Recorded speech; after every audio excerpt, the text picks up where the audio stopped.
Hi everyone, how are you? कैसे हैं आप लोग?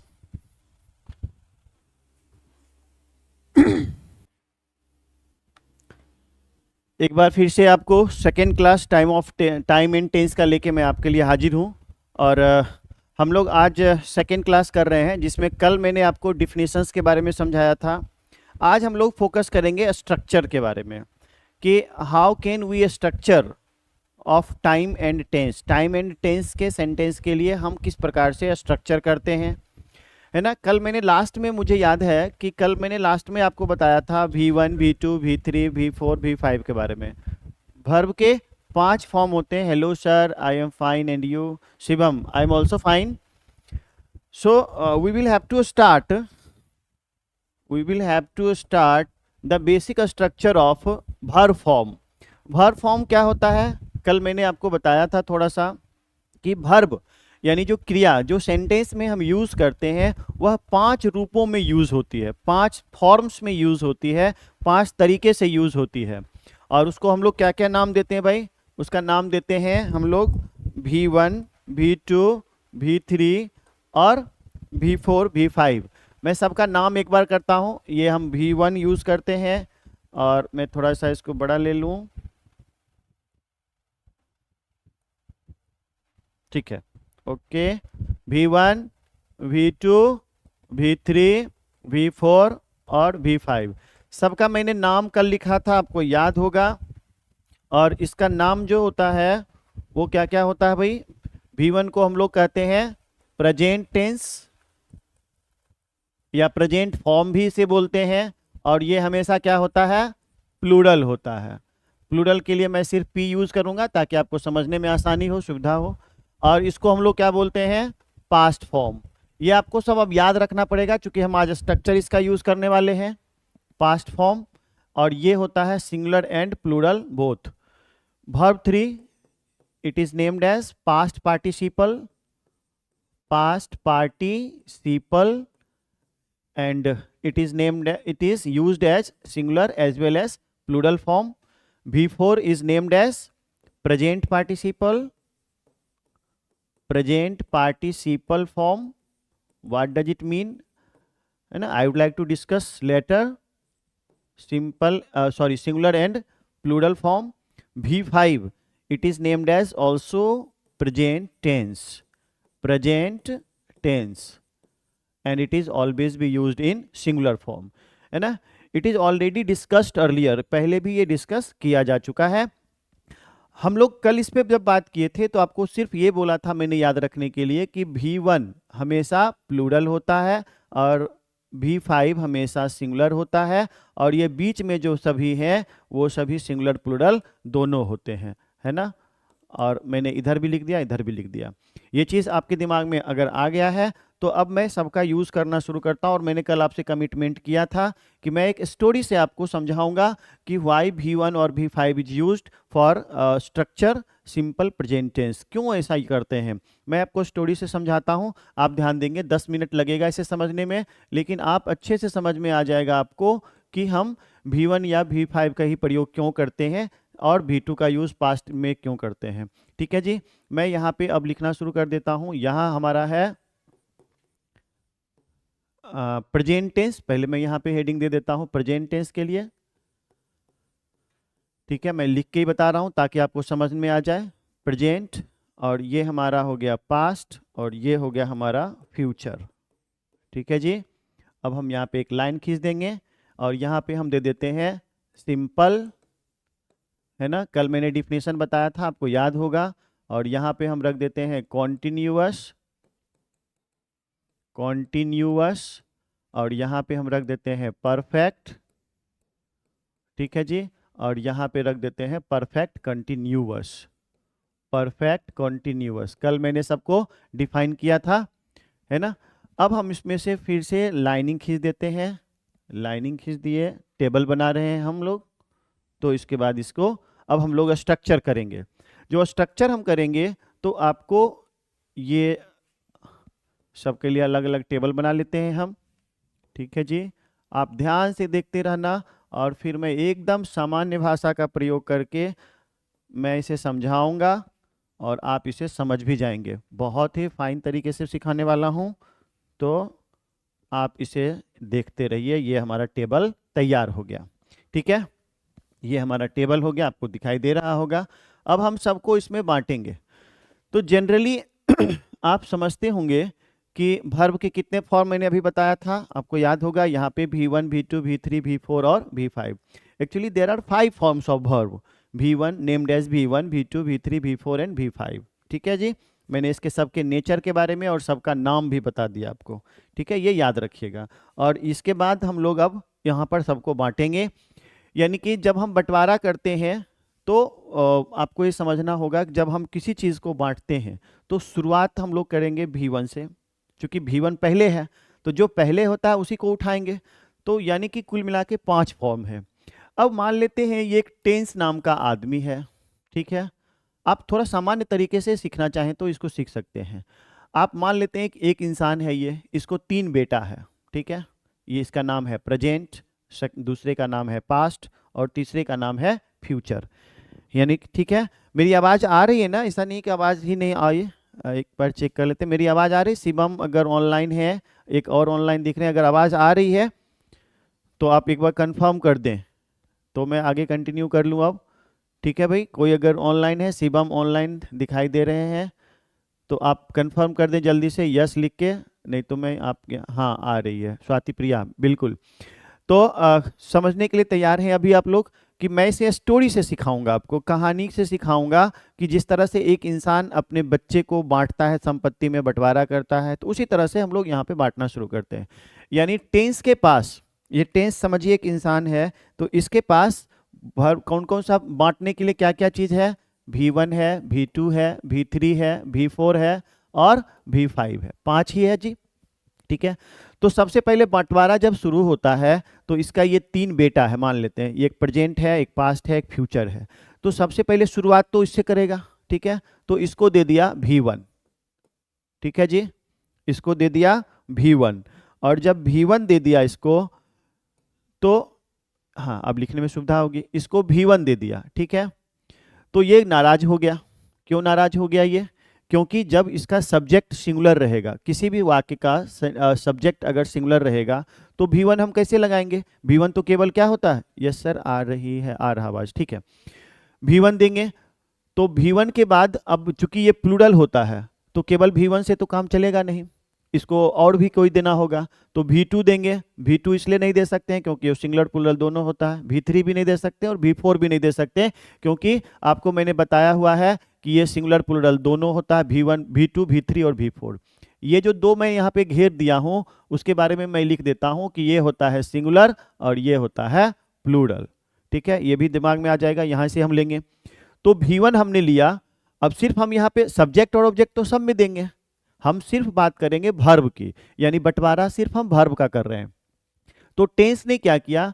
इसको देना शुरू किया। और आप इसका अगर एक बार नाम देखना चाहें तो आप नाम देख लें कि ये जो बक्सा है, ये जो बॉक्स है, ये बॉक्स किस नाम से है? इसका नाम है सिंपल प्रेजेंट टेंस। देखो यहाँ पर क्या है? सिंपल, और यहाँ क्या है? प्रेजेंट। तो इसका नाम क्या हो गया? सिंपल प्रेजेंट टेंस, ठीक है। उसी तरह से इसका नाम क्या हो गया? इसका नाम क्या होगा भाई? कंटिन्यूअस जो लिखा हुआ यहाँ पे है, सॉरी सर V5 तो सिंगुलर है, बिल्कुल V5 सिंगुलर है। हम लोग इसको देने वाले हैं अभी हम बंटवारा नहीं कर रहे हैं, सबका नाम कर रहे हैं, फिर हम आपको बंटवारा। V5 तो सिंगुलर यहाँ देखिए लिखा हुआ है, आप शिवम कुमार लिख रहे हैं, V5 यहाँ सिंगुलर लिखा हुआ है अभी, ठीक है। हम इसका सब पहले नामकरण कर लेते हैं। तो किसको सर? V5 तो सिंगुलर है, फिर से वही लिख रहे हैं, ठीक है। कंटिन्यूअस फॉर्म में अब यहाँ पर इसका नाम क्या होगा? नाम बता सकते हैं। इसका नाम होगा, देखिए प्रेजेंट में है ये कंटिन्यूअस में है, तो इसका नाम होगा प्रेजेंट कंटिन्यूअस। ठीक उसी तरह से नाम इसका प्रेजेंट परफेक्ट और ये प्रेजेंट परफेक्ट कंटिन्यूअस, ठीक है जी। अब इसमें नाम पे आएंगे तो देखिए इधर सिंपल है, इधर क्या है? पास्ट, यानी क्या है? इधर कंटिन्यूअस है। तो इसका नाम क्या हो जाएगा? Simple past.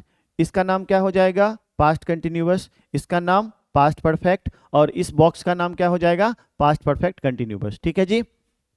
इस बॉक्स का नाम हो जाएगा सिंपल फ्यूचर, इस बॉक्स का नाम हो जाएगा फ्यूचर कंटिन्यूअस, इसका नाम हो जाएगा फ्यूचर परफेक्ट और इसका नाम हो जाएगा फ्यूचर परफेक्ट कंटिन्यूअस टेंस। ठीक है, यानी ये सारे बॉक्स जो है उन सब के नाम आप समझ गए होंगे। फिर मैं इसे अब मिटा देता हूं, सिर्फ नाम के लिए किया था।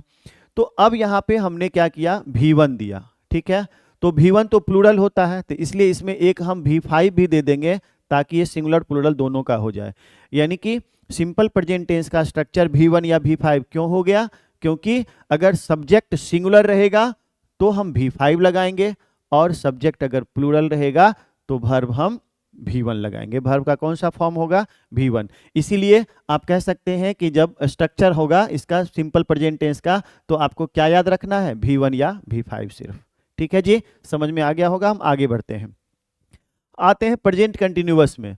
तो आप ना हमें एक चीज याद रख लो कि जहां जहां पर कंटिन्यूटी का बोध होगा, जहां जहां कंटिन्यूटी का बोध होगा वहां पे हम V4 का यूज करेंगे, और जहां जहां परफेक्टनेस का बोध होगा, यानी इसका नाम हम कंटिन्यूटी रखते हैं, यानी इसका काम कंटिन्यूटी के लिए है और इसका नाम परफेक्टनेस के लिए है।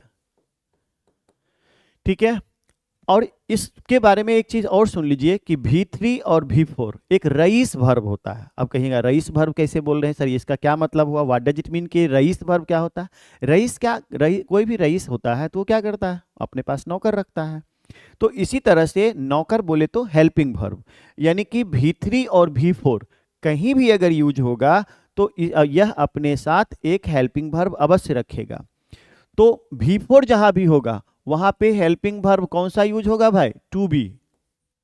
ठीक है, V4 जहां होगा वहां पे कौन सा यूज करेंगे, टू बी। आप इसको ऐसे करके लिख सकते हैं, टू बी। और जहां पर V3 रहेगा वहां पे टू हैव। ठीक है, और खास तौर पे टू डू का प्रयोग जो हम करते हैं वह हम सिर्फ सिंप्लिसिटी को बताने के लिए करते हैं, सिंप्लिसिटी को बताने के लिए करते हैं। ठीक है, तो अब आप इन तीनों चारों चीज को फॉलो करके यहाँ पे रूल को सेट करेंगे। तो बताइए कंटिन्यूअस के लिए कौन सा था, कंटिन्यूटी के लिए तो V4। तो हम जहां जहां पर कंटिन्यूटी है वहां वहां V4 लिख देते हैं, कोई दिक्कत नहीं, कोई दिक्कत नहीं। ठीक है जी, अब जहां जहां परफेक्टनेस है वहां क्या करेंगे, V3 लिख देंगे, V3 लिख देंगे, अब V3 लिख देंगे। ठीक है, और जहां परफेक्ट कंटिन्यूअस है वहां हम V3 अब प्लस V4 लिख देंगे, V3 प्लस V4 लिख देंगे और V3 प्लस V4 लिख देंगे। आप देखेंगे कि ये सब गलत है, अभी सब गलत है। ये क्यों गलत है, मैं हम लोग धीरे धीरे करेंगे। तो पहले जो हमने बोला अभी आपको कि परफेक्टनेस को बतलाने के लिए V3 यूज करते हैं और कंटिन्यूटी को बतलाने के लिए V4 यूज करते हैं, तो वो सब का प्रयोग हमने यहाँ पे सीधा कर दिया।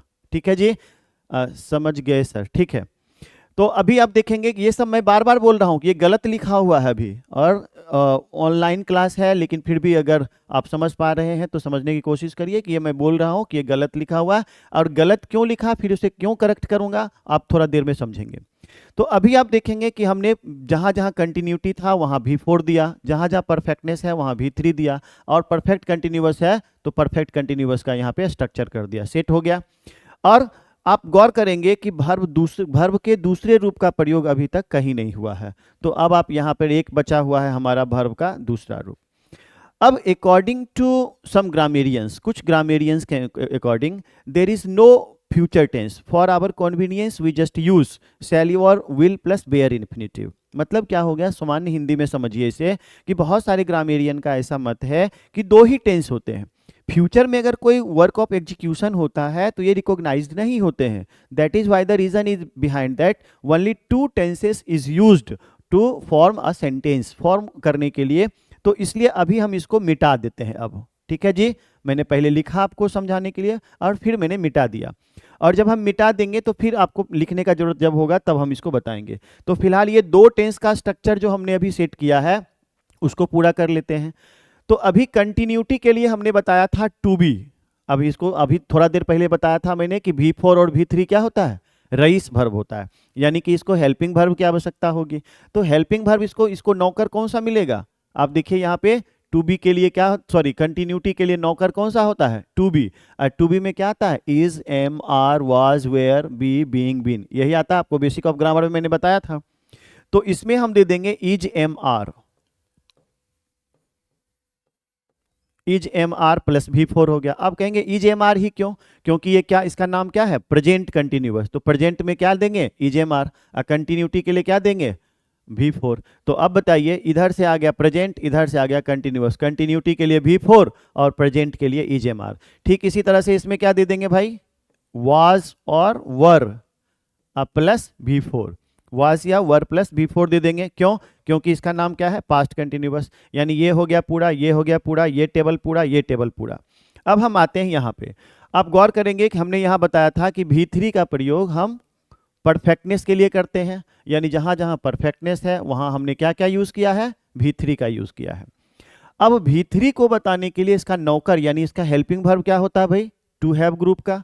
तो टू हैव ग्रुप में प्रेजेंट के लिए हम क्या यूज करते हैं, हैज और हैव। तो यानी इसका स्ट्रक्चर क्या हो गया, हैज हैव प्लस V3। मैं फिर से इसको लिख देता हूं, हैज और हैव अब प्लस क्या हो गया भाई इसका, V3। ठीक है भाई, सब लोग समझ रहे हैं, थोड़ा सा ट्रिकी है, थोड़ा समझने के लिए है ये, और ये एक बेसिक जानकारी है, किताबों में नहीं मिलती है ना। Being a teacher it is my responsibility to explore all these things regarding the structures. तो इस स्ट्रक्चर को समझने के लिए एक टीचर ही होता है समझाने के लिए। According to my perception teacher is nothing but it is a source between you and your study material. आपके जो बुक में लिखे होते हैं और आपके जो पास जो नॉलेज होता है उन दोनों को कनेक्ट करने का काम एक टीचर करता है। और वही मैं उन सारे रूल्स को यहाँ पे कनेक्ट करके आपको सिखा रहा हूँ कि वाई हैज़ और हैव इज यूज्ड। क्या कभी आपने सोचा है कि प्रेजेंट परफेक्ट का स्ट्रक्चर करते समय हम हैज हैव ही क्यों लगाते हैं, यहाँ पे हम वॉज क्यों नहीं लगाते हैं? तो इसलिए मैंने बताया कि V3 is known as perfectness, है ना। और V3 के लिए स्ट्रक्चर यानी हेल्पिंग वर्ब के लिए यूज करते हैं हम टू हैव। और टू हैव में आपको मैंने बताया हुआ है कि क्या क्या आता है भाई, टू हैव के लिए क्या क्या आता है, टू हैव के लिए आता है हैज हैव हैड। तो अब यहाँ प्रेजेंट के लिए हमने हैज हैव दिया और पास्ट के लिए क्या दे देंगे, हैड। तो इसका स्ट्रक्चर क्या हो गया, हैड प्लस V3। ठीक है जी। अब हम इस टेबल में आते हैं, और जब इस टेबल में हम आए हैं तो आपको मैंने थोड़ा देर पहले बताया था, अब सबको हम मिटाते हैं। मैंने थोड़ा देर पहले बोला था कि ये गलत है। अब क्यों गलत है उसका कारण हम यहाँ समझाते हैं आपको। अब तो यहाँ पे अभी थोड़ा देर पहले जो लिखा हुआ था जिसको मैंने मिटाया, तो V3 और ये V4 लिखा था, तो V4 को हम ऐसे ही रहने देते हैं। क्यों, और V3 को क्यों हटा दिए, क्योंकि एज वी नो, जैसा कि हम जानते हैं कि two consecutive main grammatical facts are never be used, है ना, कंसेक्यूटिवली। ये दो लगातार ग्रामेटिकल तथ्य एक साथ यूज नहीं हो सकते हैं। तो जैसे एक ही घर है तो एक ही घर में दो मालिक कैसे होगा, मेन वर्ब तो मालिक होता है, तो मालिक यहाँ एक ही रहेगा। तो अब इसके लिए आपको एक चीज और बताया था हमने कि जो भी मालिक होता है यानी V4 है तो रईस वर्ब है, इसको हेल्पिंग वर्ब चाहिए यानी नौकर चाहिए। तो हम यहाँ पर V4 के लिए कौन सा ग्रुप यूज करते थे, V4 के लिए कौन सा हेल्पिंग वर्ब यूज करते थे, तो टू बी। तो टू बी का V3 क्या होता है, तो बी वाज बिन, बिन होता है ना बी ग्रुप का V3, तो यहां पर हम दे देंगे बिन। देखिए कैसे सेट हो गया, और आपको समझ में आ गया होगा कि मैंने यहाँ V3 को क्यों मिटा दिया था। तो दरअसल ये V3 का काम भी कर रहा है और V4 के लिए हेल्पिंग वर्ब का भी काम कर रहा है। ठीक है जी, तो ये V4 हो गया और ये V3 हो गया। अब आप थोड़ा देर पहले सुने होंगे, यहाँ पे मैंने बताया था कि V3 परफेक्टनेस को बतलाने के लिए करते हैं, लेकिन उसका हेल्पिंग वर्ब क्या होता है, टू हैव ग्रुप, यानी इसको भी नौकर चाहिए। तो अब इसको नौकर चाहिए, ये बिन को नौकर चाहिए, तो कौन सा V3 को कौन सा नौकर देते हैं प्रेजेंट के लिए, हैज या हैव। तो हम यहाँ पे आप दे देंगे, क्या दे देंगे बताइएगा भाई, हैज या हैव। मैं यहाँ नीचे लिख दूं, ठीक है। तो स्ट्रक्चर क्या हो गया इसका स्ट्रक्चर अगर आप करेंगे तो क्या हो जाएगा, सब्जेक्ट प्लस हैज या have plus been plus V4। आपको याद हो गया होगा ये। अब हम इसी तरह से इसमें आ जाएंगे, तो यहां दे देंगे खाली हैज या हैव की जगह पर had plus been plus V4। सब कुछ सेम ही है। आप देखेंगे कि यहाँ पे भी इसका नाम परफेक्ट कंटिन्यूअस है, तो परफेक्टनेस यानी V3 के रूप में बिन हो गया, और परफेक्टनेस के लिए V4 हो गया, और इसके लिए हेड के लिए नौकर ये हो गया, और V4 के लिए नौकर ये हो गया। नौकर बोले तो हेल्पिंग वर्ब, और हेल्पिंग वर्ब को मैं इसलिए नौकर बोला क्योंकि एक सामान्य भाषा में हम यूज करते हैं। तो V4 रईस वर्ब होता है, इसको नौकर मिल गया बिन के रूप में, ये मिल गया। ये V3 अगर इसको मान लेते हैं तो इसका नौकर क्या होता है, टू हैव ग्रुप यानी हैड मिल गया। तो that is why the structure of present perfect continuous tense is has have plus been plus V4 and past perfect continuous tense का स्ट्रक्चर हो गया had plus been plus V4। ठीक है जी। अब आप गौर करेंगे कि इन चारों, ये 4 और इधर 4, यानी 8 स्ट्रक्चर हम लोग तैयार कर लिए। अब आपको समझ में आ गया होगा कि यहाँ पे हमने V3 को क्यों मिटाया था और पहले क्यों लिखा था। पहले इसलिए लिखा था क्योंकि इसका नाम क्या है, परफेक्ट कंटिन्यूअस। तो जब मैंने बताया था कि परफेक्टनेस को बताने के लिए V3 यूज करते हैं, तो इसलिए वहां पर उस समय हमने V3 लिख दिया था। लेकिन अब मिटाना क्यों पड़ा, क्योंकि ये स्ट्रक्चर गलत हो रहा था और इस स्ट्रक्चर को हमने फिर से सही किया। ठीक है जी, समझ में आ गया होगा। अब हम यहाँ पे आते हैं, फ्यूचर की बात हम लोग कर लेते हैं। फ्यूचर को मैंने उस समय मिटा दिया था, क्योंकि हम लोग सेपरेटली पढ़ेंगे, क्योंकि बहुत सारे ग्रामेरियन ऐसे होते हैं जिनका कहना है कि फ्यूचर टेंस का यूज ही नहीं करते हैं। Future tense for our convenience use किया जाता है, सिर्फ अपनी सुविधा के लिए यूज की जाती है। तो हम लोग अब बात कर लेते हैं कि जहां जहां फ्यूचर रहता है तो वहां पे हम शैल या विल का प्रयोग करते हैं, है ना। और शैल विल के बारे में मैं आपको बताया हुआ हूं कि यह एक मॉडल होता है। शैल मॉडल वर्ब्स होते हैं। तो आप गौर करेंगे कि यहाँ पे टू बी और टू हैव ग्रुप का यूज किया, जबकि यहाँ पे हम शैल विल का यूज करते हैं। तो शैल और विल को future expressing model auxiliary verb भी कहते हैं। तो जहां जहां फ्यूचर की बात होगी, यानी गा गे गी अर्थ रहेगा, वहां पे हम क्या क्या लगाएंगे, शैल या विल लगाएंगे। तो हम सारे बॉक्स में शैल या विल का प्रयोग कर देते हैं। ठीक है जी, इसमें भी कर दिए शैल विल।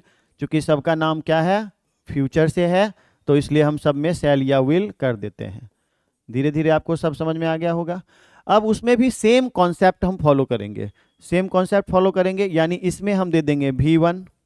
तो आपको मैं बता दूं कि ये V1 जो है वो ये वाला V1 नहीं है।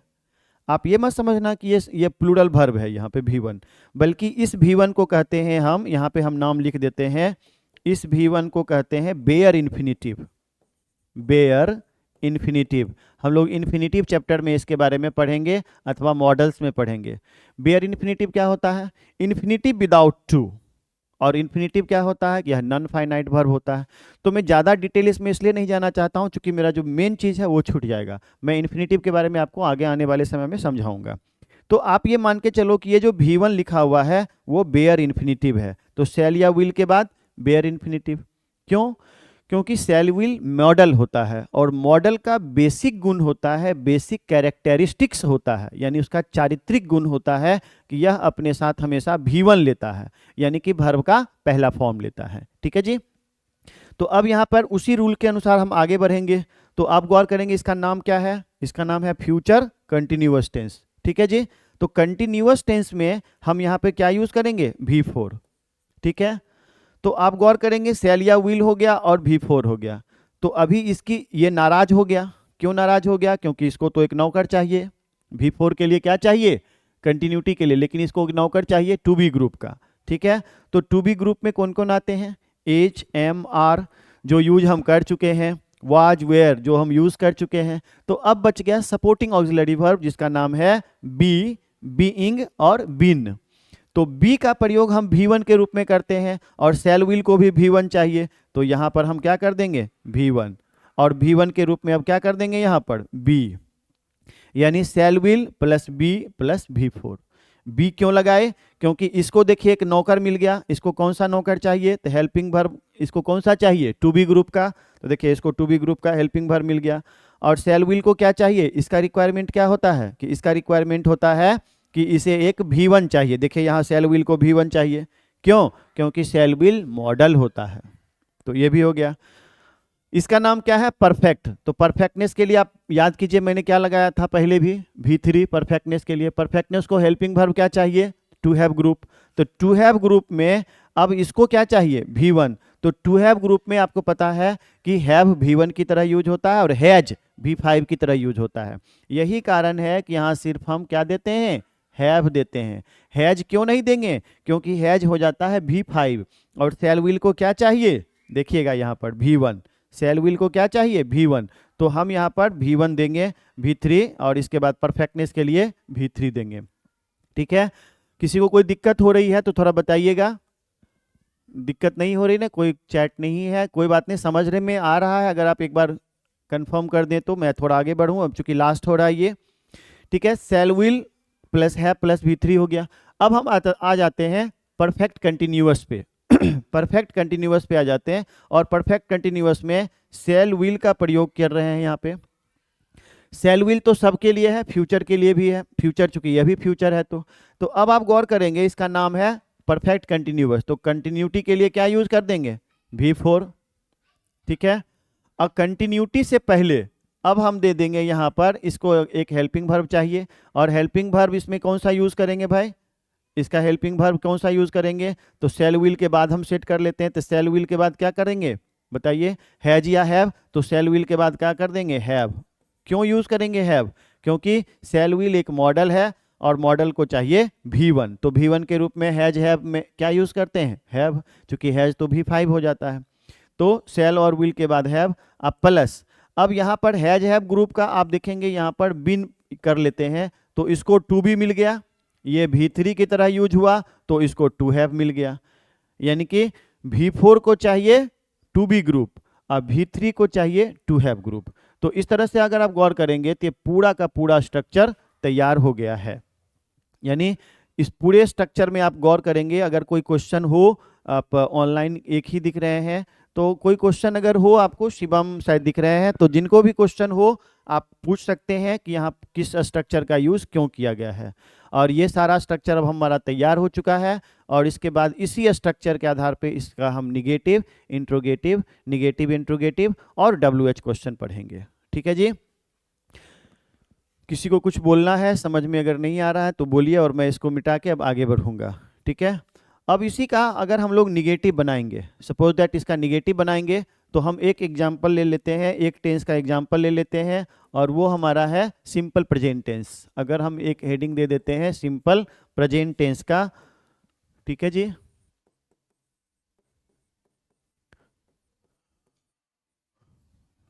ठीक, सिंपल प्रेजेंट टेंस।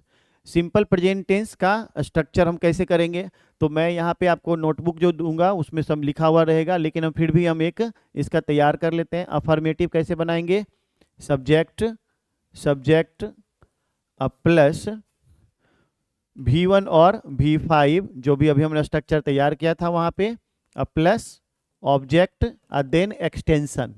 ये एक्सटेंशन क्या होता है सर, ये टेबल PDF में है नहीं, अभी ये टेबल सिर्फ सीखने के लिए है। अगर आप PDF में चाहें तो मैं दे सकता हूं बना के, PDF में मैं दे दूंगा। PDF अभी टाइम एंड टेंस का नहीं भेजा गया है, जब भेजा जाएगा तो ये टेबल आपको मिल जाएगा। तो पहले हम एक्सटेंशन के बारे में बात कर लेते हैं। यहाँ पर हमने एक वर्ड लिखा है E, तो E का मतलब क्या होता है भाई, E बोले तो E इक्वल टू एक्सटेंशन,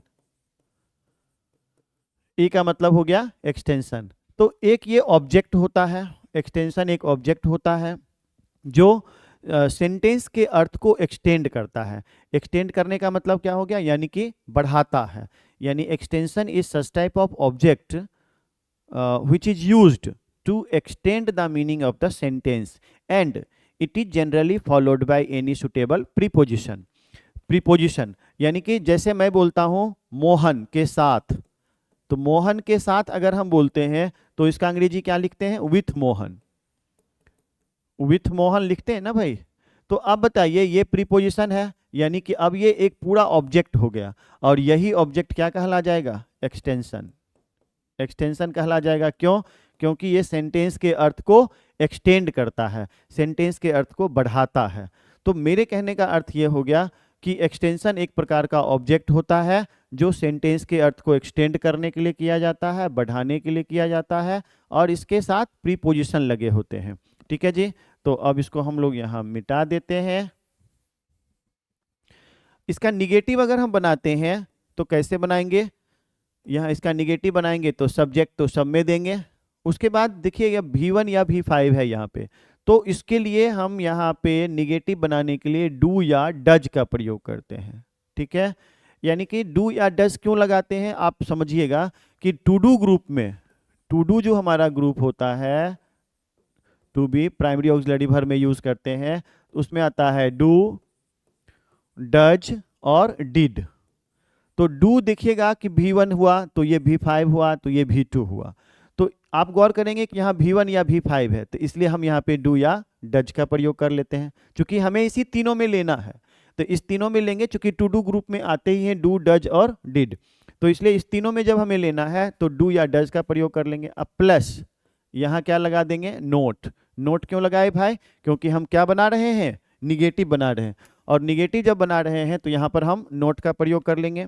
अब प्लस आप देखेंगे अब वर्ब लिखना है, तो वर्ब जब लिखना है तो अब हम यहाँ V1 लिखेंगे, V5 नहीं लिखेंगे। V5 क्यों नहीं लिखेंगे, क्योंकि आप गौर करेंगे कि V1 या V5 ये दोनों का यूज तो यहाँ पर एक तरह से हो गया, यानी जिस चीज के लिए V1 या V5 यूज करते हैं वो तो यहाँ पर डू और डज के रूप में आ गया, तो वर्ब अपने नॉर्मल फॉर्म में आ जाता है, जिसको कि हम लोग V1 से इंडिकेट कर देते हैं। यानी कि जो वर्ब का फॉर्म पढ़ते हैं तो वह वर्ब अपने नॉर्मल फॉर्म में V1 में होता है। तो यहाँ पे हम फिर से अब इसको V1 कर लेंगे, V5 नहीं करेंगे। देन ऑब्जेक्ट और ये बच गया ई, तो ये हो गया एक्सटेंशन। ठीक है, इसको मैंने समझाने के लिए यहाँ यूज किया था। उसके बाद हम पढ़ेंगे इंट्रोगेटिव। इंट्रोगेटिव, इंट्रोगेटिव में आपको याद होगा कि मैंने बताया था बेसिक में कि बेसिक जो इसका बेसिक स्ट्रक्चर होता है, the basic structure of interrogative sentence is verb plus subject. तो अब आप गौर करेंगे कि ये सब्जेक्ट हमारा है और ये क्या है हमारा, वर्ब। तो अब हम इस स्ट्रक्चर में डू या डज को पहले कर लेंगे। ठीक है जी, डू या डज को पहले कर लेंगे और उसके बाद सब्जेक्ट कर लेंगे। ठीक है, क्यों ऐसा करते हैं, क्योंकि बेसिक स्ट्रक्चर ही इंट्रोगेटिव सेंटेंस का होता है डू और डज प्लस सब्जेक्ट। ठीक है, तो the basic structure of interrogative sentence is do और डज प्लस सब्जेक्ट। तो डू और डज प्लस सब्जेक्ट लिख लिया। अब उसके बाद क्या बच गया, ये नोट तो इसमें नहीं लिखेंगे। क्यों नहीं लिखेंगे, क्योंकि ये तो इंट्रोगेटिव सेंटेंस बना रहे हैं, और इंट्रोगेटिव सेंटेंस में हम नोट का प्रयोग तो करेंगे नहीं। तो इसलिए अब क्या बच गया, V1, और इसके बाद क्या बच गया, ऑब्जेक्ट, और इसके बाद बच गया ये, और इसके बाद एक्सटेंशन के बाद हम लोग कर लेंगे, है ना, ये मैं आपको अब डिलीट कर देता हूँ, यहाँ से जगह बच जाएगा। तो ये हमारा व्हाट साइन हो गया। अब हम बना लेते हैं निगेटिव इंट्रोगेटिव।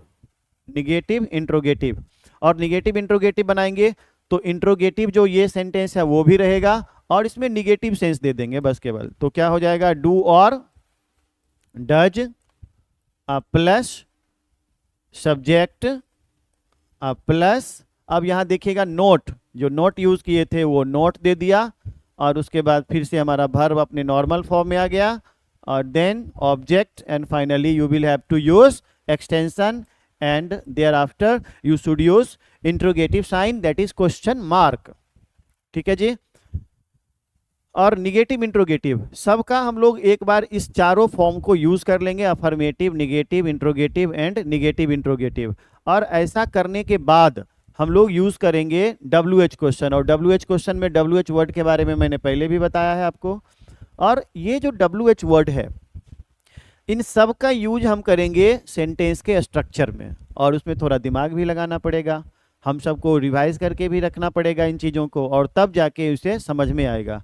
तो ये जिस स्ट्रक्चर का यूज किए हैं, तो एक छोटा सा सेंटेंस भी हम इस पर सेट करते हैं। जैसे एक एग्जाम्पल ले लेते हैं, थोड़ा चेंज कर लेता हूँ पेन में ताकि आपको स्पष्ट दिखाई दे और समझ में भी आए आपको। देखिएगा ध्यान से, जैसे मैं एक छोटा सा एग्जाम्पल लेता हूँ, यहाँ पे She writes a letter. She writes a letter. She writes a letter. तो आप गौर करेंगे ये किस टेंस का हुआ, कैसे पहचानेंगे, how can you identify this particular sentence belong to simple present tense, because V5 is used and V5 is used in simple present tense structure. So ये सेंटेंस हमारा हो गया अफर्मेटिव, जिसको मैं ए से लिख दे रहा हूं। उसके बाद अगर हम इसका निगेटिव बनाना है मुझे, तो इसको एन से घेर करके मैं ऐसे बनाता हूं, सब्जेक्ट। आप गौर करेंगे इसका क्या स्ट्रक्चर है, डू और डज। तो फिर यहाँ पे क्या लिखेंगे, डू या डज लिखेंगे, डज लिखेंगे। क्यों लिखेंगे, क्योंकि ये थर्ड पर्सन सिंगुलर नंबर है, तो सिंगुलर नंबर के साथ सिंगुलर वर्ब यूज करेंगे, और डज एक सिंगुलर वर्ब होता है। फिर हम नोट लगाएंगे, तो सी डज नॉट। उसके बाद देखिएगा क्या जाता है, वर्ब का पहला फॉर्म, तो वर्ब का पहला फॉर्म क्या हो जाएगा, राइट, राइट, और फिर से ए लेटर, तो ए लेटर। ठीक है भाई, जल्दी से इसको खत्म करते हैं, बस इसके बाद लास्ट करेंगे हम लोग। अब हम बनाएंगे इसका इंट्रोगेटिव, और इंट्रोगेटिव बनाएंगे तो मैंने बोला था कि आपको वर्ब को इधर कर लिया तो डज, उसके बाद सी, और नोट तो इसमें नहीं लिखेंगे क्योंकि ये इंट्रोगेटिव बना रहे हैं सिर्फ, और उसके बाद राइट ए लेटर। ठीक है जी, और यहाँ पे नोट ऑफ इंट्रोगेशन साइन दे देंगे, क्यों? क्योंकि इंट्रोगेटिव बना रहे हैं। और जब हम लोग निगेटिव इंट्रोगेटिव बनाएंगे तो लिखेंगे फिर से डज सी नोट राइट, थोड़ा नीचे हो गया है, राइट ए लेटर। ठीक है, आप गौर करेंगे इसके अनुसार हमने किया। यहाँ पे डू या डज है तो डज लिखा इसमें, क्यों डज लिखा? क्योंकि सब्जेक्ट आपका सी है, सब्जेक्ट ये है यहाँ पे। और उसके बाद देखिए नोट है तो नोट लिख दिया, V1 है तो V1 राइट लिख दिया, उसके बाद ऑब्जेक्ट लिख दिया यहाँ पे तो ऑब्जेक्ट लिख दिया यहाँ पे। ठीक है, तो इस तरह से हम लोगों ने पूरे स्ट्रक्चर को समझा। ठीक है जी, और इसके बाद इसी का सारे टेंस का एक एक स्ट्रक्चर और एक एक एग्जाम्पल हम लोग कल पढ़ेंगे, क्योंकि टाइम अब हो गया है, अगला सब्जेक्ट का भी हमारा टाइम होता है। तो प्लीज़ अब इसको रिवाइज एक बार ज़रूर कर लीजिएगा, और रिवाइज करने के पश्चात आज जो मैंने स्ट्रक्चर आपको जब लगभग आधा घंटा तो हमने स्ट्रक्चर में ही ले लिया था, और मैंने बेसिकली समझाने की कोशिश की कि V1 और V5 ही सिंपल प्रेजेंट टेंस में क्यों यूज़ करते हैं, why V2 is used to structure simple past tense, perfectness क्या होता है, कंटिन्यूटी क्या होता है, टू बी वर्ब क्या कहाँ यूज़ करते हैं, टू हैव ग्रुप कहाँ यूज़ करते हैं। इन सब पे आज का क्लास फोकस था, और उम्मीद करते हैं कि आप लोग सभी समझ गए होंगे। और इसी के साथ इसको बंद करते हैं। Good night, thank you.